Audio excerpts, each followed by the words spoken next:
fusion of an African-American big band with traditional Cuban rhythms was groundbreaking, right down to its name. Just the fact that the name that they chose for that band was Machito and his Afro-Cubans says a lot. Machito and his Afro-Cubano. A lot of people object that Afro thing there.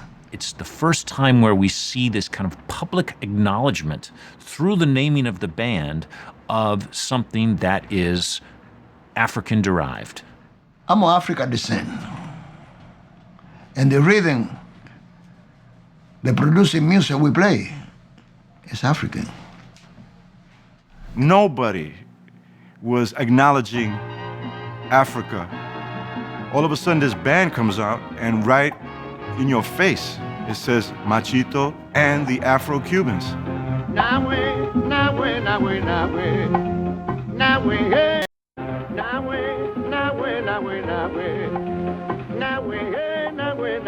In 1940, Mario Bauzá joined forces with his brother-in-law, singer Francisco Grillo, also known as Machito. Together, they created a band that fused the American jazz experience with their native love of African-Cuban rhythms. The orchestra is named Machito and the Afro-Cubans. Not even African Americans had used the term Afro anything. Anything African was frowned upon, even by African Americans. It was looked down upon as something tribal, as something savage, something from another country that was not them. Cab Calloway and his Afro-Americans, nobody did that. Mario wanted that because he knew that it's what it was, there's truth, and knew that it said black is beautiful. They created a big band.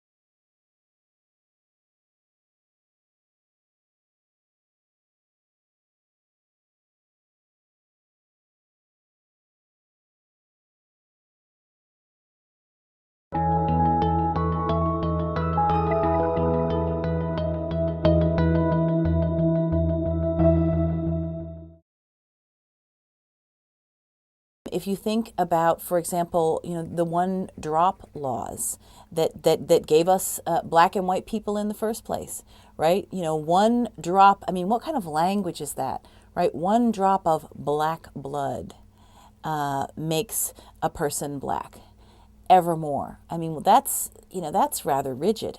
And that for some people, in either some circumstances or in some bodies, there is nothing at all that is fluid and malleable about racial identification. So I think that it's an incredibly interesting topic, these systems of classification and what they mean, and what is particularly American about the way that it's played out over several hundred years. Yes, I don't know if that's really any different from in the past. If you think about all of the different things, let us say that, I more commonly say black people only because that's sort of what I was raised on, right? What you start out calling the people who who you're talking about, just because there's a press conference in whenever it was, 1998, and Jesse Jackson says African Americans now. These things evolve, and we've cycled through a few things more than once. Around the turn of the century, many black people called themselves Afro-Americans, one word. You see that in a lot of the intellectual material at the turn of the century. So these things cycle. There's a poem that I love by Gwendolyn Brooks where she says, "I am black. I am one of the blacks. We occur everywhere. Don't call me out of my name."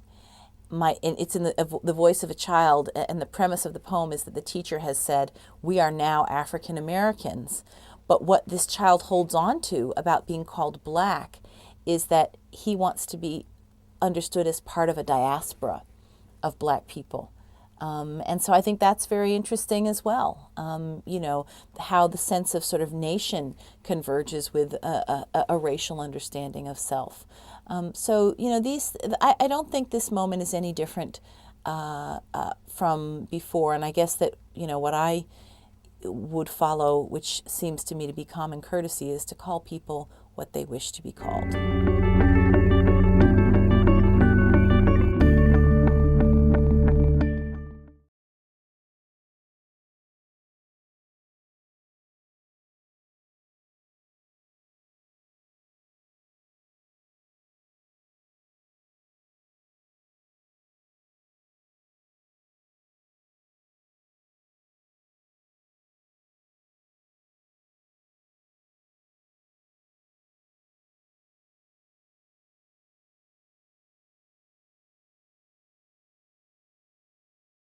Cuba officially began to embrace its hybrid heritage.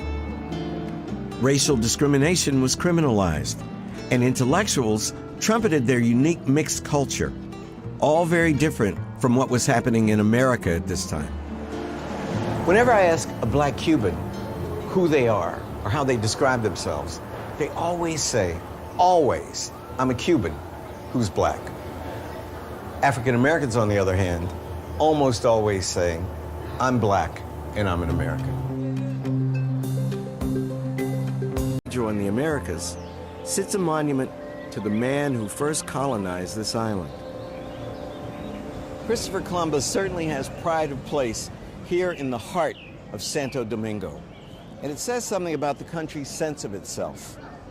Spanish, Catholic, and if not exactly white, then most certainly not black either. I'm curious why there are no statues of famous black heroes here, even though 90% of the Dominicans are Afro descendants. How do Dominicans see their African heritage, their blackness? Juan Rodriguez, an anthropologist, works for the Ministry of Culture as its Director of Cultural Diversity. How would people describe you, given your beautiful mahogany color? Well, here I am as Indio. Indio. I'm supposed to be Indio here. Help me to understand, as an American, I'd never heard of this phrase, Indio. Where does it come from? Well, by the 19th century, we didn't have any native indigenous people. No. Like in South America, so it didn't apply to us. But it was a way to use the word Indio to actually negate our African ancestry, and then became something else, because when you look at Dominicans, we cannot say, honestly, that we are Anglo-Saxon. If you look around, I mean, look at me. I am black. You are black. Did you feel this way, Juan, when you were growing up, or did you have to learn that you were black? Actually, and I am sad to say, I had to learn to be black. How did you learn? Well, I went to New York as most Dominican, and all of a sudden I felt that my roots were in Africa, not in Spain like here. Even today here, everybody says the motherland here is Spain. So who's black in Dominican society? In America, all these people would be black. But here, who's black? Well, Negro. Who's the Negro? I think nobody's Negro here. If we are told you are black, oh no, I'm not black. I am something else. Dominicans are in complete denial of who they are. Look at this. For Dominicans, this represents African heritage, sambos. This is nothing but sambos. So that explains why people, the way they portray Africans, why a kid would not say, I am African, because that's what they give you, that's what they show you. In a town called Loíza. On this Saturday morning, the Copi Community Center is hosting a music and dance workshop held on the same land that free and enslaved Africans once lived. Although there's a high population of black residents in Loíza and other parts of Puerto Rico, the question of what they call themselves all depends on who you ask. Yo me llamo puertorriqueño. Hay una diversidad. Personas dicen que son afro-puertorriqueños, otros dicen que son afro-latinos. Yo no digo eso. Yo digo que yo soy puertorriqueño porque nosotros tenemos la raza africana, española, tenemos raza francesa. Nosotros somos una mezcla.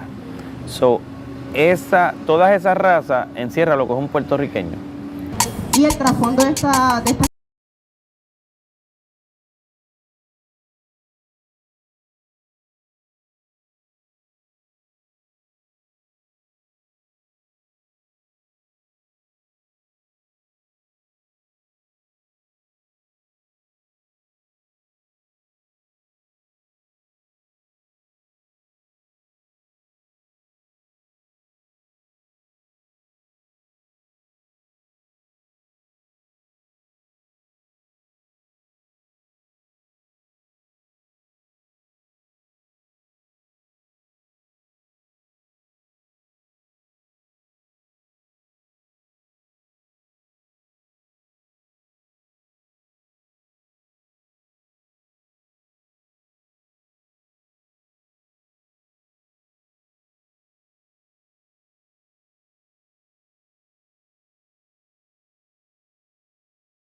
Do you know Philip A. Payton Jr.?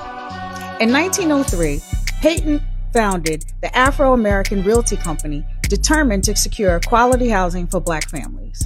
He outmaneuvered racist landlords, acquired buildings, and rented them to Black families, thus paving the way for Harlem's transformation. Philip A. Payton Jr., pioneer, disruptor, father of Harlem.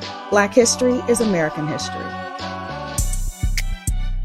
Both male and female spokespersons contributed to public forums, essays, and fictions focused on woman's work. For example, the subject is reflected in the titles of Gertrude Mossel's The Work of the Afro-American Woman, 1894, and Catherine Tillman's Afro-American Women and Their Work, 1895.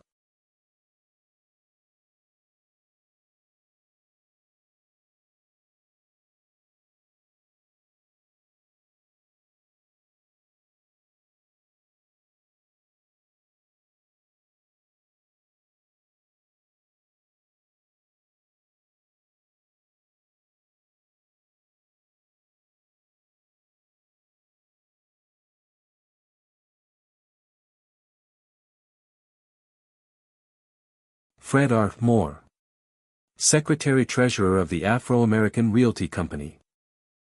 Kings County, Afro-American Investment and Building Company. Brooklyn, September 25, 1893.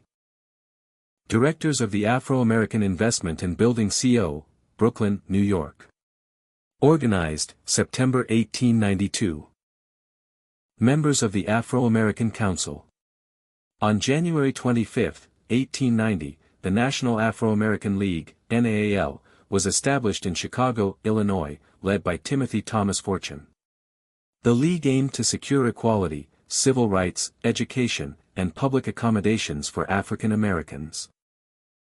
Ringwood's Afro-American Journal of Fashion. Copyrighted by Julia Ringwood Costin, November 1891.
Timothy Thomas Fortune. Timothy Thomas Fortune was already considered the most influential African-American journalist of his time when he purchased the 12-room mansion built in the Second Empire style at 94 West Bergen Place in Red Bank in 1901. Born into slavery on October 3, 1856, in Marianna, Florida, Fortune was delivered from the life of slavery when slavery came to an end in Florida in 1865, when he was 9. Fortune spent a year at Howard University before making his way to Manhattan, where he was hired as a printer at the New York Sun, a black newspaper. He eventually moved into an editorial career, serving as editor of the Globe and as the chief editorial writer for the Negro World, before securing financial backing and establishing a paper of his own, the New York Freeman, in 1883. He changed the name of that paper to the New York Age in 1887. The New York Age was said to have the widest readership of any African-American newspaper of its time. Fortune became an outspoken advocate for workers' rights and for women's rights. He advocated full equality between black and white, men and women, urging the oppressed toward action to secure their civil rights. Let us agitate. Agitate. Agitate. Fortune wrote, until the protest shall awake the nation from its indifference. Fortune is credited with creating the term Afro-American to describe those who are African in origin and American in birth, and with establishing the National Afro-American League, a predecessor of the NAACP. William Wilson, a colleague of McCune Smith and the Brooklyn correspondent of Frederick Douglass' paper, used ekphrasis, representing visual objects with words, to create an African-American picture gallery. Writing under the pseudonym Ethiop, to emphasize his black persona, Wilson wrote a series of 7 papers, in 1859, describing 26 images in his picture gallery that summarized the social, political, and cultural conditions of America. I always had a penchant for pictures, Ethiop confesses at the beginning of his series. From a chit of a boy till now, my love for beautiful, or quaint, old pictures has been unquenched. In one of his rambles, in search of pictures, he stumbled over the African-American Picture Gallery, which became one of my dearest retreats. And get today's conference started. Thank you. Great, thank you very much. That was a really generous introduction, and it's a pleasure to be talking to you today about something which I only encountered as a text, a literary text, in the last few years, and seems to me to be, although it is written about, a rather forgotten piece of African-American literature. And it is a little bit cheeky to be addressing a group of people who are predominantly art historians about a literary work, but it is a work which is very much making use of the way in which visual culture has a specific political vocabulary. And what I want to be talking about today is the kind of political vocabulary that visual culture enables in a particularly volatile moment in the 19th century, in 1859, just when the country is just sort of on the brink really of civil war, when abolitionism is gaining energy and purpose and at a peak of its fervor. And the text that I'm talking about, mainly talking about today, is the African-American Picture Gallery by a man called William Wilson, who was a Brooklyn schoolteacher, activist, and journalist. So I'll get a little bit more to him later on. But I was actually going to begin with a much better lecture on picture. Goal here today is to introduce you to a figure and a text with which I have been fascinated for the better part of the last 10 years. This figure is William J. Wilson, an African-American educator, activist, and writer who lived and worked in Brooklyn in the 1840s and 1850s. William J. Wilson may have also been, oh yeah, there's, feel free to move if you need to be able to see the screen.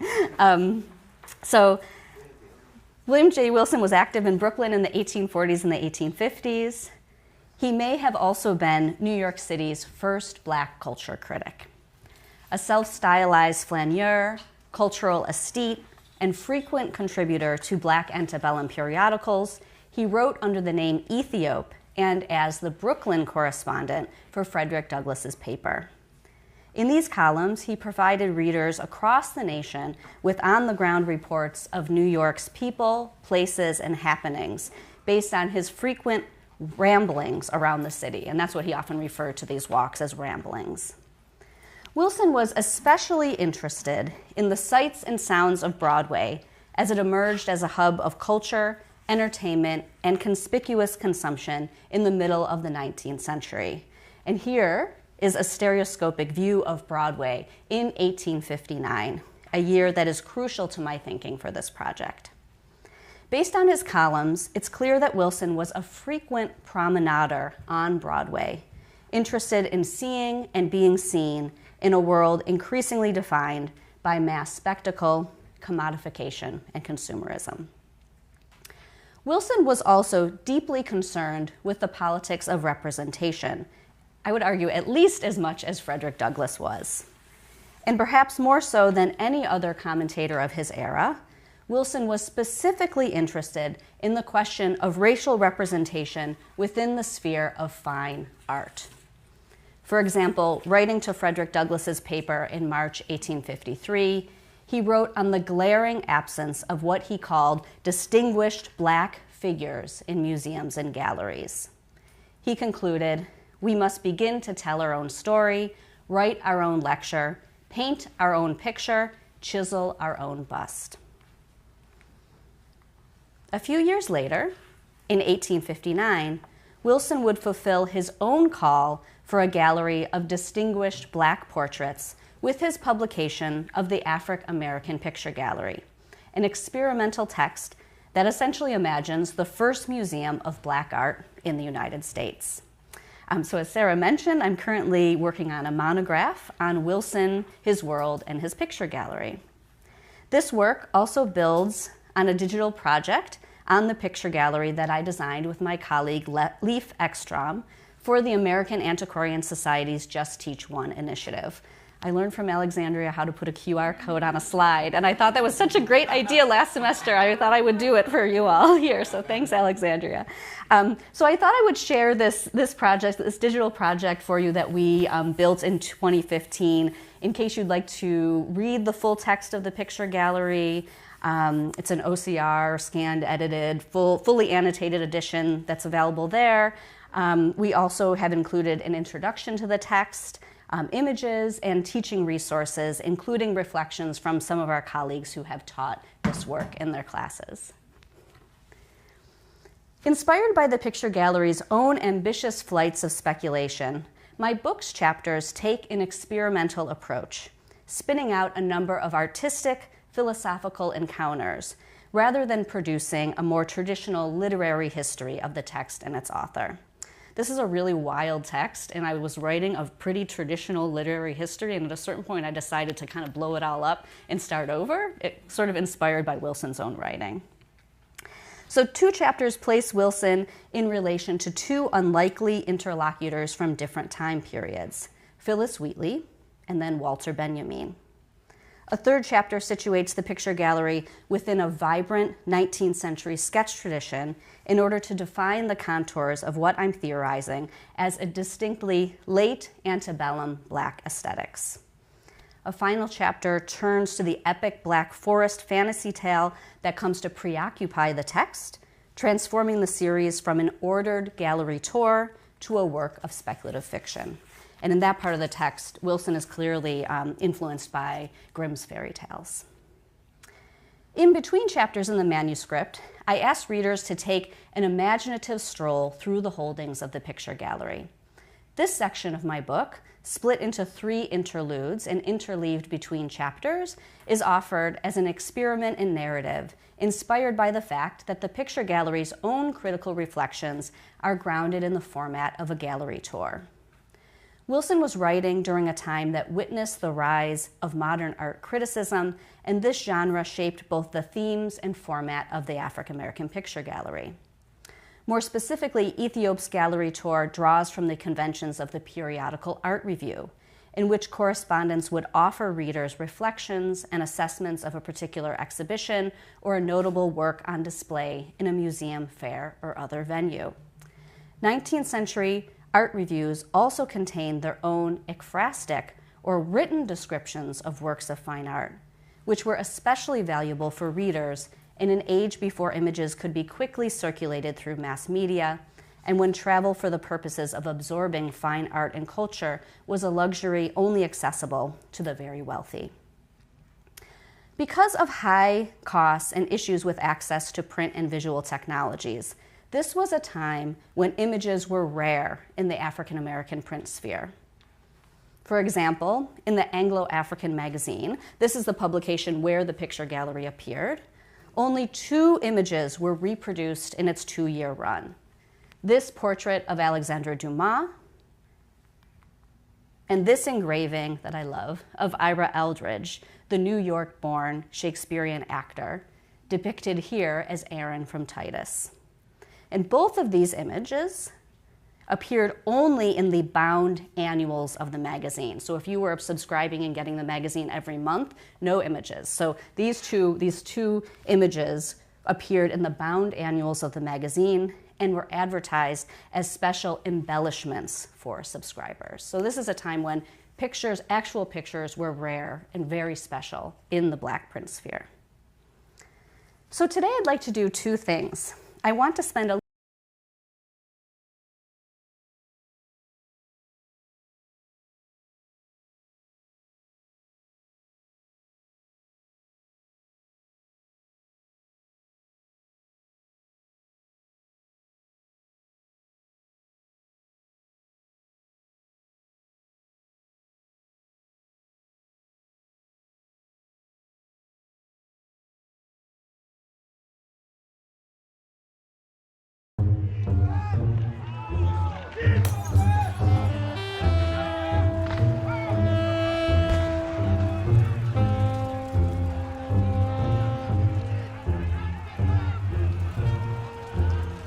It was a real attempt to literally wipe out the free Black presence in Ohio.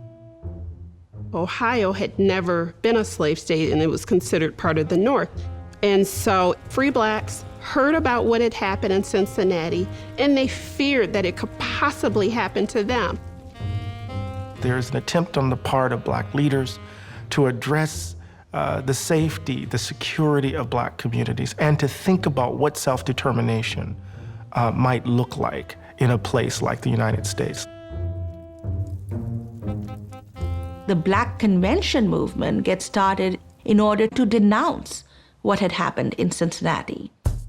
Reverend Richard Allen, in the last year of his life, bringing together delegates from a quarter of the states in the Union who met in Philadelphia at Mother Bethel Church for the first convention in 1830.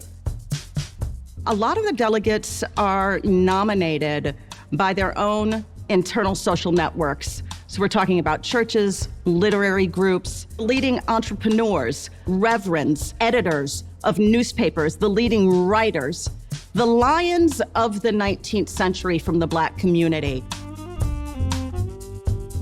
The colored convention movement is this remarkable network of state and local and even national conventions where Black Americans come from all over the country. This is the crucible in which Black Americans come together to debate ideas, the promotion of Black thought. There is this debate that then happens. What should we do in response to white violence? Should we leave? Should we immigrate to Canada? Should we buy land? How are we to think about our relationship to the community of Black folk who are enslaved in the South? One of the big debates within the colored conventions is one over the degree to which Black Americans want to be Americans and should aspire to be Americans at all.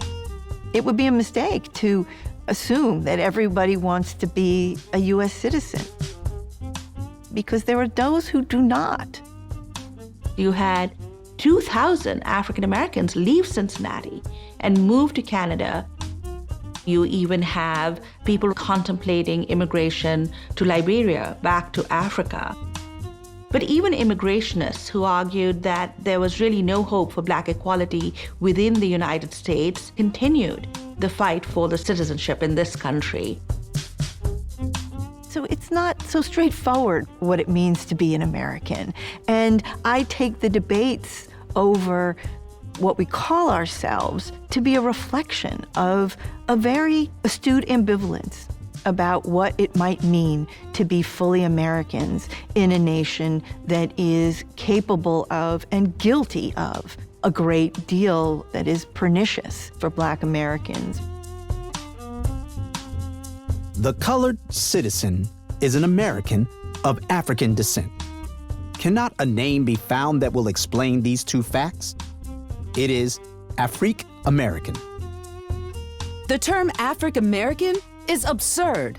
We shall be called citizens of the United States and Americans. How unprofitable it is for us to spend our golden moments in long and solemn debate upon the questions whether we shall be called Africans, colored Americans, or Afro-Americans or Blacks.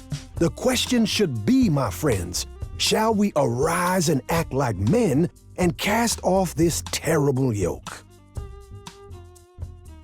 And I remember growing up,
(1832).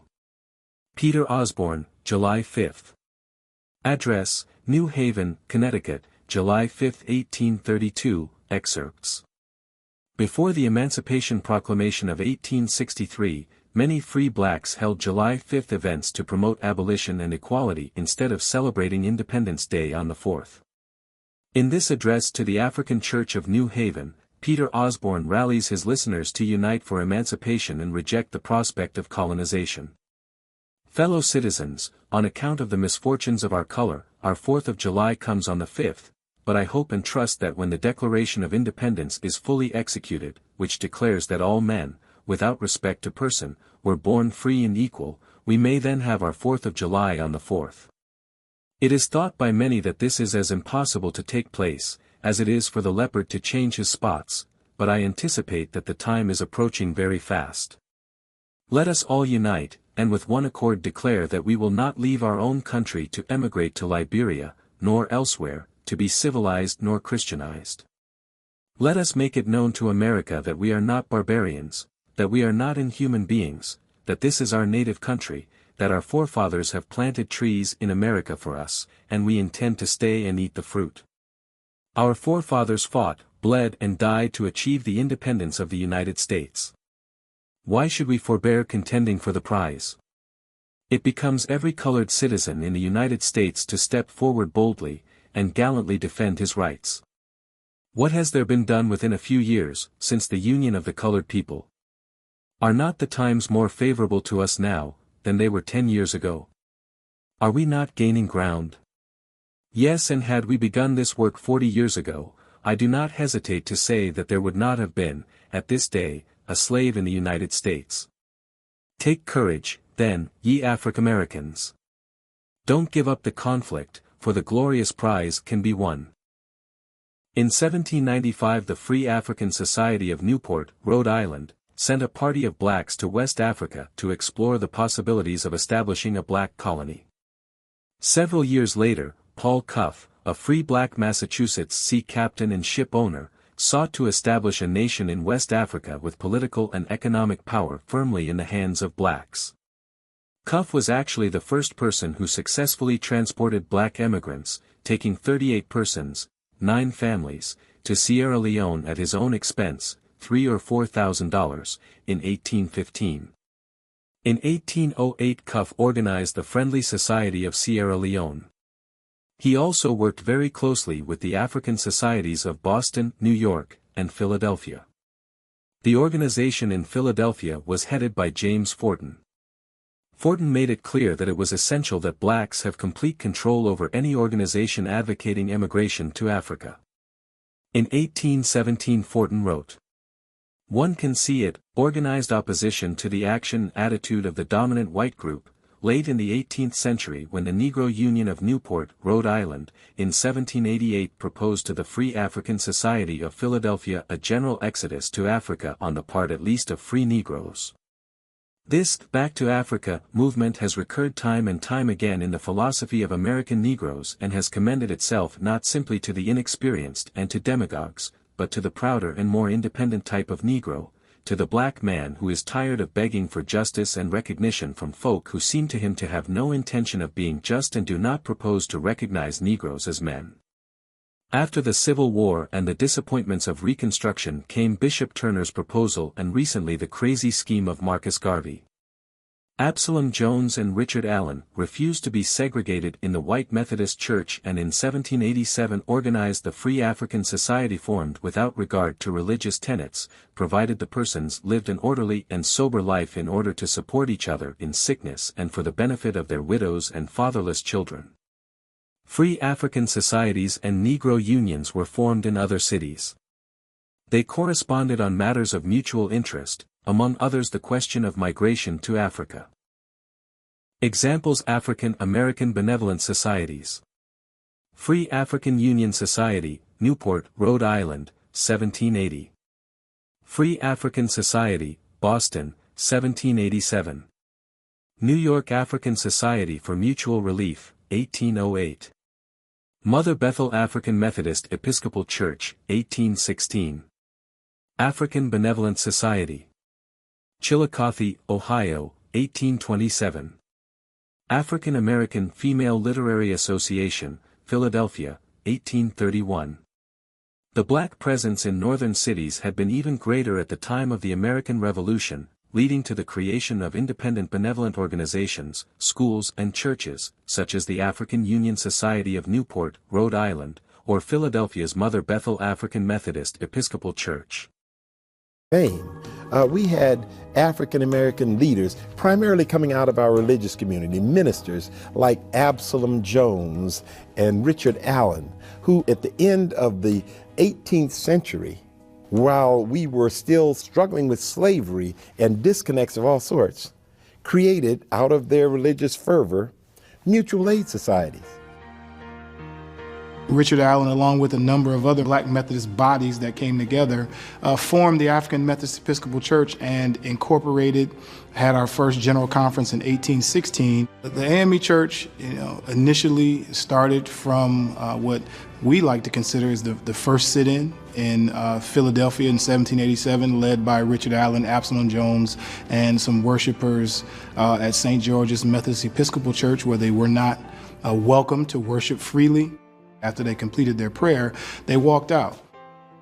And they started the Free African Society, which was a benevolent society that was really focused on caring for those that really were having trouble caring for themselves. The Free African Society's Articles of Incorporation, written in the spring of 1787, called out a concern with health and wellness that resonates across the centuries as they stated, "A society should be formed without regard to religious tenets, provided the persons lived an orderly and sober life, in order to support one another in sickness and for the benefit of their widows and fatherless children." African Americans pool their funds that we might be able to bury our dead, that we might be able to take care of the widows, that we might be able to provide some health care for the youth. We can find mutual aid societies providing protection, providing funds for food, for education, libraries, homes that were founded for orphans of color who had nowhere to go, who couldn't be part of orphanages that served white people. All of these sorts of things, as at the same time they were fighting against slavery. In the very beginning, I mean, the black church was everything to the African American. I mean, it was a place where we did our theology, of course, and our politics. It was our conservatory of music. It was everything for the African American family and the African American child. The gospel of Jesus Christ is about the Free African Society in America, founded in 1787. Richard Allen, born 1760, died 1831. Founder of the African Methodist Episcopal Church in 1816. Philadelphia, Mother Bethel, founded 1794. Absalom Jones, born 1746, died 1818. Founder of the African Protestant Episcopal Church in 1794. Use of African American dates to nation's early days. By Jennifer Schuessler. April 20, 2015. The term African American may seem to be a product of recent decades, exploding into common usage in the 1990s after a push from advocates like Jesse Jackson, and only enshrined in the Oxford English Dictionary in 2001. The OED's entry, revised in 2012, traces the first known occurrence to 1835, in an abolitionist newspaper. But now, a researcher has discovered a printed reference in an anti-British sermon from 1782 credited to an anonymous African American, pushing the origins of the term back to the earliest days of independence. Time for black power. Negro and colored were rewritten to simply black. Negro and colored remained in the names of some of the older organizations, but they otherwise disappeared from the written or spoken word in America. After 20 years of black, Jesse Jackson and some leading scholars decided in the late 1980s that it was time for the final name change to African American. At a news conference, Jesse Jackson called to announce a campaign with the goal of establishing the term African American as the proper descriptive term. He said, just as we're called colored, but we're not that, and then Negro, but we're not that, to be called black is just as baseless. Black tells you about skin color and what side of town you live on. African American evokes discussion of the world. Jesse Jackson went on to say that day, every ethnic group in this country has a reference to some land base, some history. For a New York Times report, whenever I go to Africa, I feel like a person with a legitimate place to stand on this earth. This is the name for all the feelings I've had all these years. And so it is understandable that people like me, people like Joy Reid, who you just heard, who lived through some of those name changes, think of African American as being coined sometime in the 1980s. We now know that that's wrong by about 200 years. Thanks to a report by Jennifer Schuessler in today's New York Times, we now know that the first recorded use of the term African American was 1782. It was found recently by Fred Shapiro, an associate director at the Yale Law School Library, who discovered an advertisement in the Pennsylvania Journal on May 15th, 1782, announcing the sale of printed copies, recently by Fred Shapiro, an associate director at the Yale Law School Library, who discovered an advertisement in the Pennsylvania Journal on May 15th, 1782, announcing the sale of printed copies of two sermons written by the African American. One on the capture of Lord Cornwallis. Mr. Shapiro enlisted the help of George Thompson, a retired NYU librarian, to find a copy of those sermons. They found one of the sermons, the sermon on the captured Lord Cornwallis, at Houghton Library at Harvard University. Here is the cover page, Sermon on the Capture of the Lord Cornwallis by an African American. Philadelphia, printed in the month of April 1782. Such are the treasures residing at Harvard's Houghton Library, many of them still patiently waiting for a scholar to discover their historical significance. We don't know if this was the first printed use of the phrase African American, but it is now the first one we know about, and we know nothing about the African American. To the New York Times, Mr. Shapiro says, was it a freeman? Was it a slave? We don't know. We don't really know if the African American was actually a man, but he probably was. And when the author refers to himself in the third person, he uses the word he. On the first page of the sermon, the author mentions, quote, not having the benefit of a liberal education. That's all we know about the author. But I think we know that the author must have heard every term that Americans use to describe him, including the most demeaning and the most hateful terms. But in defiance of all that, and in defiance of that Portuguese word, Negro, that was the most polite word anyone ever used to describe the author, he chose how to describe himself. Without the benefit of a liberal education, without the benefit of a civil rights movement, without the benefit of a Black Power movement or a consciousness-raising movement or the thoughtful cultural coaching of Jesse Jackson and others, without the benefit of all of that, the author chose 233 years ago to call himself proudly an African American.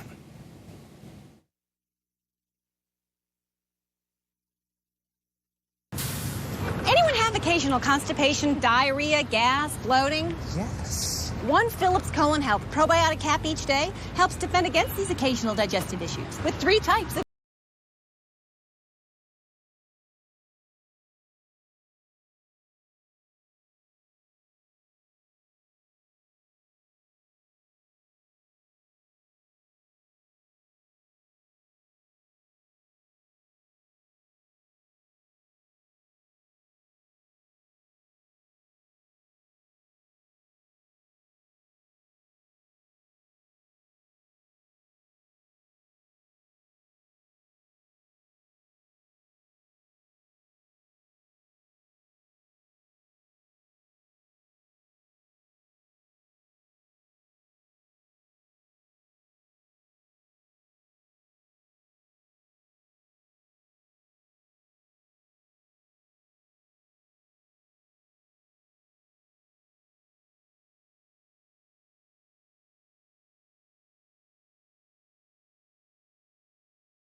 Jesse Jackson did not create the term African American.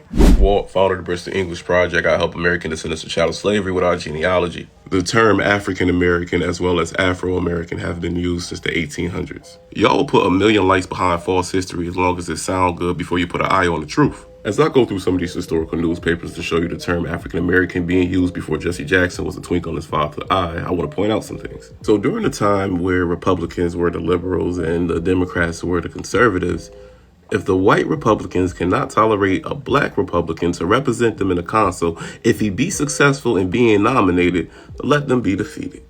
There was an African American gold mining and trading company in 1896. The goal of this company was to buy, sell, and operate gold mines.